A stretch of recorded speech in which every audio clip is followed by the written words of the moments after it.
ഇന്ന് തിരികെ വീട്ടിൽ പോകുന്ന ദിവസമാണ് കേട്ടോ. അപ്പം ഞങ്ങൾക്ക് കുറച്ച് കുരുമുളക് കിട്ടിയായിരുന്നു. അത് പച്ചക്കുരുമുളകാണ് കിട്ടിയത്. വീട്ടിലെ എല്ലാം കൊഴിഞ്ഞു പോയി. അപ്പോൾ തൊട്ടടുത്തുള്ള ഒരു ആൻറ്റി തന്നാണ് കുറച്ച്.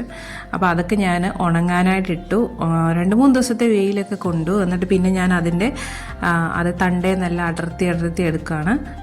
അപ്പോൾ കുരുമുളകെല്ലാം വേർപെടുത്തി എടുത്ത ശേഷം നമ്മൾ ബാക്കി വരുന്ന തണ്ടുകളെല്ലാം കൊണ്ടുവന്ന് നമ്മൾ റോഡിലിടും. റോഡിൽ എല്ലാവരും ഇത് ചവിട്ടണമെന്നാണ് പറയുന്നത്. അതിൻ്റെ ശരിക്കുള്ള കൺസെപ്റ്റ് എന്താണെന്ന് എനിക്ക് അറിഞ്ഞുകൂടാ. അറിയാവുന്നവരൊന്ന് കമൻറ്റ് ചെയ്യണം കേട്ടോ. പിന്നെ അച്ചാച്ചൻ കുറേ ആത്തച്ചക്ക പറിച്ചുകൊണ്ട് വന്നിട്ടുണ്ടായിരുന്നു. പണ്ടൊക്കെ ഞങ്ങളുടെ ഫേവറേറ്റ് സാധനമായിരുന്നു ഇതിങ്ങനെ ചാരത്തി വെച്ച് പഴുപ്പിച്ചിട്ടാണ് കഴിച്ചുകൊണ്ടിരുന്നത്. അല്ലേ നീര് കണ്ടോ, ഇതേ വന്നിങ്ങനെ ഇങ്ങനെ ഇരിക്കും. കണ്ടോ, ഇത് മുഴുവൻ കമ്പിളി നാരങ്ങയാണ്.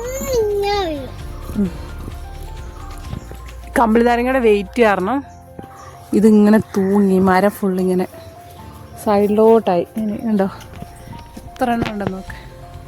കുറേയൊക്കെ മുകളിൽ ഉണ്ട്. എത്തുമോ? അപ്പോൾ ഇന്ന് ഉച്ചക്കത്തെ സ്പെഷ്യൽ ഞാൻ തന്നെയാണ് വെച്ചത്. ഇന്ന് ഞങ്ങൾ തിരിച്ചു പോകണം. ചിക്കൻ വറുത്തിട്ടുണ്ടായിരുന്നു, പിന്നെ സാമ്പാർ വെച്ചിട്ടുണ്ടായിരുന്നു.